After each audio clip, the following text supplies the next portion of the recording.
Hey there, welcome back to the channel. Glad to have you. Let's say you're at a junkyard, or maybe you're buying an old vehicle, running, not running, doesn't really matter, and you're trying to decide, or at least figure out, what the motor is that is in it. Obviously we're talking about a Mopar here, and we're talking in something that was probably made in the 60s through the 80s. The first thing you want to do is you want to look, where is the distributor? If it has one right up front here, then it's a big block. Identifying it will be not covered today. If it has a distributor or a hole for a distributor at the back, it is probably a small block. Again, I'm not going to talk about the wide blocks or any of that kind of stuff. If you count the number of bolt holes on the valve cover, we've got 5 holes.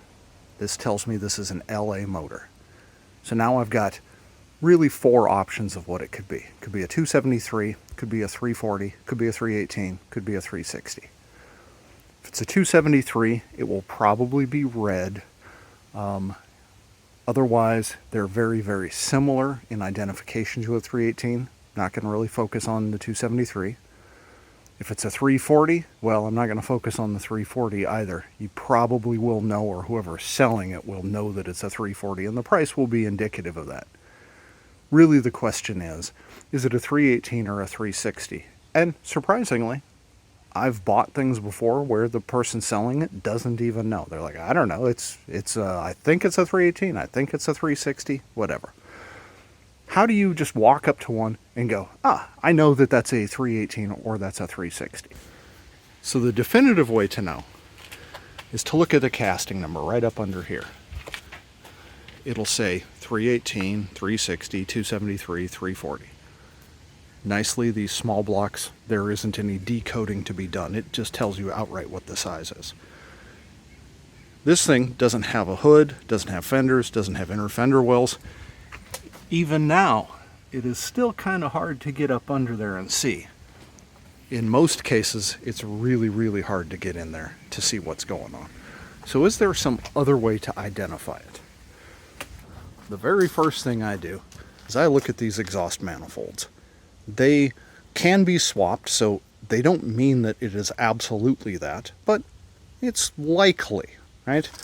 So if I look at this manifold, it's got these ribs on it, and then look at the size of this runner. And we'll go look at a 318 here in a minute to give you a comparable size. So it's got that, but it's got these big ribs.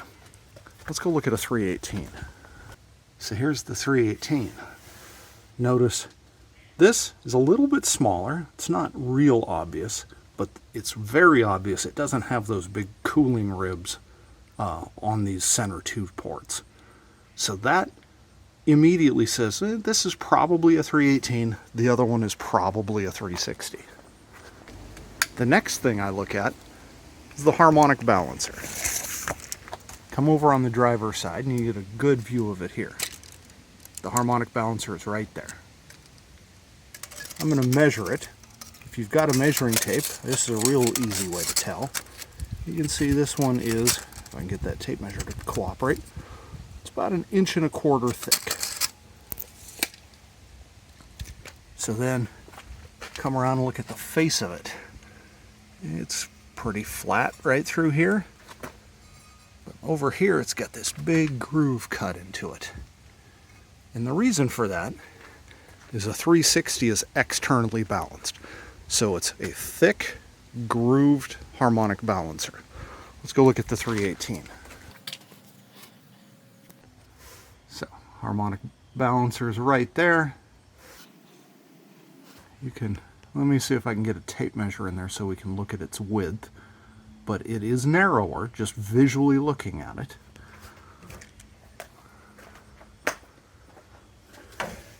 If you look at the face of it, you can see it's got a hole right there at the top. That's for balancing, but otherwise it's completely smooth. Smooth there, smooth there. Doesn't have any grooves.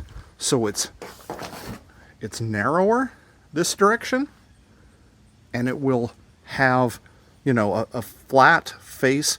I've seen maybe 2 or 3 holes drilled into it, but it won't have one of those big grooves. And that's it. That'll tell you if it's a 318 or a 360. Thanks for watching.